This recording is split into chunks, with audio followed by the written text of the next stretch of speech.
Yeah, tarot, that's what we're talking about, isn't it? Tarot. Fantastic. Yeah. Could you just, I guess, give us a brief introduction to who you are and what you do? Yeah, sure. Um, right. Well, my name's Julian Vayne. I'm an occultist, I think is probably the best description. So someone who's interested in the liminal spaces of human experience, mysterious stuff, magic, the esoteric. We dress it up with lots of different names. I come from the British Isles. I come from a working class kind of background, a little bit north of London, and I was one of those kind of kids who spent a lot of their time in the duodecimal section that was like occult, basically, when I was a youth. Um, got involved in Wicca, in witchcraft, neo-pagan sort of Wicca in, I guess that would have been like the 80s, because that was the most accessible form of group occult practice that I could kind of engage with. Sure. Before that, I'd been kind of reading loads of stuff, learning how to do meditation and yoga. And from there, over the last, what is it, I guess, I don't know, man, like kind of 30 plus years, I've kind of I've had the opportunity to be in ceremony and to hang out with and to learn from loads of different traditions, loads of different people, from traditional kind of like Mexican shaman bods through Mhm. to kind of contemporary druids and chaos magicians, thelemites, and various other Wow. people. So So you're so you're drawing from a lot of different sources. yeah, totally. I mean, when people sometimes ask me, kind of they sort of say, "Oh, what medicine? What's your medicine? What's your style? What's your tradition?" And I have to say, look, I'm like um, my tradition, if there is such a thing, is that of the magpie. So I imagine myself as kind of like stumbling out of the wreckage of the burning esoteric spacecraft into an environment where I have to find all these things. But I think a lot of like magical and esoteric practice, it's really helpful to try and find out, what's your way of doing it? What's your way of doing it here and now in your context? In the kind of the language environments that you find most helpful, with the symbols and signs that you find most interesting and engaging for you. Yeah. So yeah, I that's like the that. intro. So is that kind of like your approach to tarot as well? A bit flexible, a bit pulling from a lot of different areas? Yeah. I mean, the tarot itself is a delicious thing because it's emblematic of so many of the core processes within magic. I've been working with the tarot since I think I got my first deck when I was 13. So Oh, that's like, wow. what's that? That's like 40 years ago. So, and then I guess I got a copy of the Thoth deck. Was Actually, that no, I your got the first Thoth deck? deck. I got the Thoth deck when I was 13. I got one of those lovely sort of Marseille style, just major arcana decks to kind of practice with when I was a little bit younger than that. So I've been working with the Thoth cards for like 40 years, and then working with like the Pamela Coleman Smith and A.E. Waite's deck. Been working with that, I guess, for about, I don't know, like 30 years, something like this. So those are the two that I tend to use. And Mhm. the flexibility is exactly what you say. So often, if I'm kind of when I've done readings at kind of festivals and events like this, I'll often have two decks, and I'll say, you know, welcome, Maria, come sit down. It's lovely to see you. Thanks for coming for a reading. Have you had one of these before? Just establish the rapport and say, look, you've got a choice. Every day and every moment you have a choice. You have a choice right here and now. We can either read with these cards or with these. Which would you prefer? I like that. Yeah. So I kind of, because an important part of tarot for me is, it's like this is an opportunity to reflect on our situation, to think about the past, to imagine the future, and to consider our agency in Hmm. that process. Hmm. That, because that otherwise ain't no point thinking about this stuff. Like if I've got no agency or no control or influence in this situation, why bother doing divination? Yeah. So to begin with saying, here is your choice. Oh, you've chosen the big ones. Okay, that's cool. We use the Thoth cards. Great, fantastic. Or whatever. And when I read, where very often what I'll do, I mean, I've done all kinds of different spreads and explored those and things, and they're great. But to be honest, what I tend to do is I kind of I we do the shuffling, we select three cards, and I usually just use that to sort of start the story off. And I'll say, Mhm. well, these are three cards that I might imagine if a story was a bit like this or a situation was unfolding like that. And the number of cards that I put out when I stop is determined by the situation of the reading.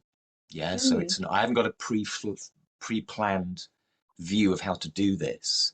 Yeah. Um, I like to think I've got enough experience that I can draw on that. But in the moment of you and I, say, doing a reading here and now, then what we would do is it would be our reading that we are creating in this moment. I remember doing a reading for somebody, and a sequence of three cards, I think it was, and I forget exactly what they were. I think one of them was something like the Ten of Wands, or and one of them was definitely the Magician. And I said, this is a collection of cards I would expect to see if perhaps a duplicitous man had just defrauded you of a large sum of money. And the people just went, whoa, how'd you know that? And I went, I don't know. Like, no one knows how this works. That's why we call it magic, Amazing. you know? So the magician in that instance was a duplicitous man, was a Mm. liar, a thief, an uncommon reading of the magician, but of course a completely intelligible one. So, Yeah. so what the card means is totally dependent on the context, just like words, just like all the stuff that we do. So it sounds like you got your start quite early with tarot. Has your approach to tarot evolved over time, and how has that changed?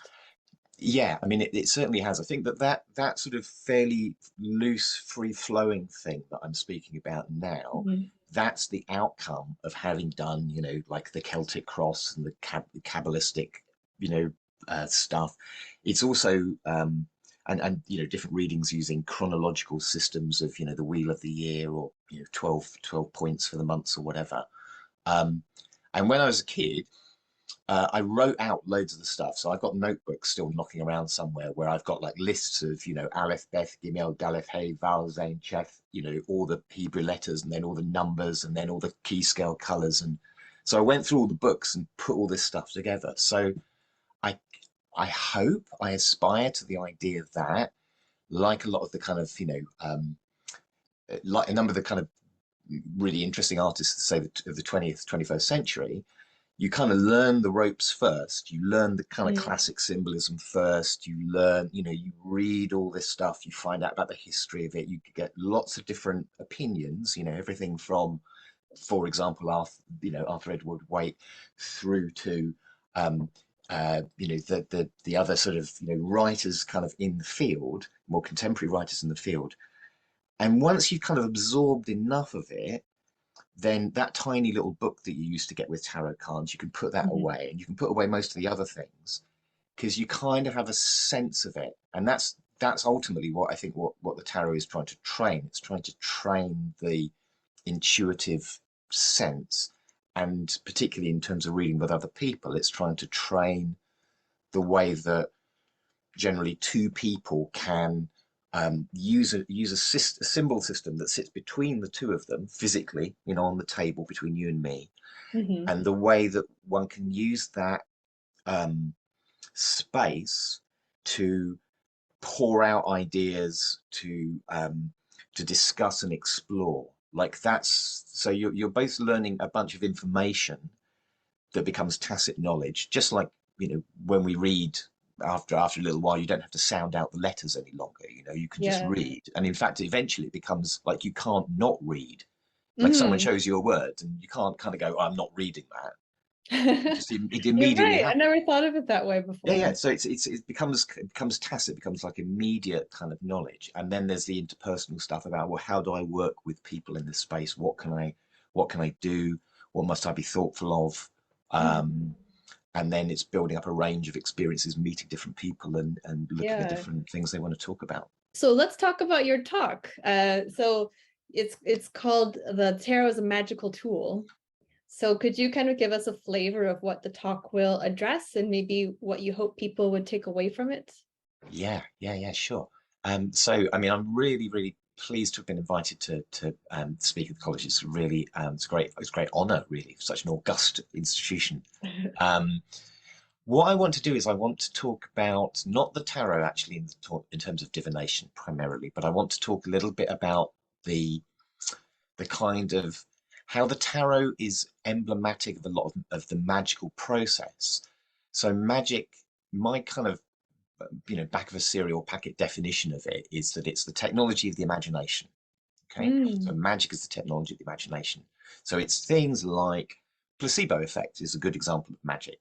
It's a good example of how we can have very physical organic effects by the way that we curate a series of imagined experiences. Here I am giving you the medicine. And the tarot is fascinating in this regard because the tarot is undoubtedly it's central to the Western magical tradition, the modern Western magical tradition. It's incredibly popular, and of course, it's a game. It has its origin as a game. Mm. Yeah. Um, and one of the things about magic is that magic takes a thing which is perhaps as a certain sort of reality, a certain kind of historical or cultural reality, and it imagines something about that. And often then it produces something new as a result of that. So the tarot that we have now, following people like the Hermetic Order of the Golden Dawn, it's linked with the Kabbalah, it's linked with numerical symbolism, it's linked with all this kind of, this richness. Um, but of course, it didn't have that originally. That's a series of accretions, a series of layers that have been added onto it. And it's not that they're not true, it's that they represent the way that the magical imagination creates associations with things in order to create certain effects, just like placebo. So that's one thing that I want to bring out. And the second thing that I want to show is just here are some serving suggestions. Here are some ways that you can use the tarot in ways that are not purely about divination, because in that creation of all these accretions, all these other kind of techniques, we have, path working practices with the Hermetic Kabbalah. We have all kinds of kind of ritualized and ceremonial practices that can be used. We can take the figures of the tarot and we can use them for what the Golden Dawn would have called assumption of God forms. So we can inhabit those kinds of characters and we can bring those feelings and those abilities up in ourselves, utilizing this collection of imagery and symbolism that we have. So a lot of it is going to be kind of a little bit of the backstory of this thing and how I see the backstory as emblematic of the magical process, the technology of the imagination, and then how this thing, having evolved to the state that we know it now in the 21st century, can be deployed to do all kinds of interesting things, to explore the nature of reality and to make effects internally and externally. My last question is just if you have any advice for someone who's maybe just starting their tarot journey now, what kind of advice would you give to them? That's a really good question. So, I mean, I do quite a lot of online mentoring with people in various places, and I've got a couple of people at the moment I'm working with the tarot. And my advice is usually pretty simple. It's like find a deck that you like.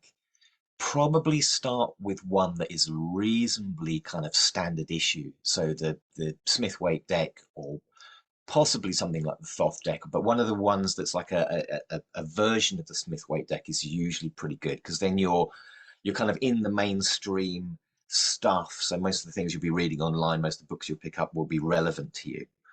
And get this collection of cards, get the cards that you like. And then it's really, really simple to start with. It's get to know them. These are 78 people. These are 78 characters. Spend time with them. Go through them. Get to the stage. Ideally, you're looking to get to the stage where you can kind of close your eyes and say, okay, so here's the Fool from the Thoth deck. I can see the butterfly. I can see the crocodile. I can see I know that in the same way that I could describe the face of one of my friends. And Mhm. not only in the face, I can sort of say, well, this kind of character is mostly like this. They've got this is what they're good at. This is the things they find more challenging. So I get to know them, and that's just pick a card every day, pick a couple of cards every day, put them out in the order that you might find with, say, the Kabbalistic Tree of Life. Look at the relationship. Put them out in a random order. Have a look at the relationship.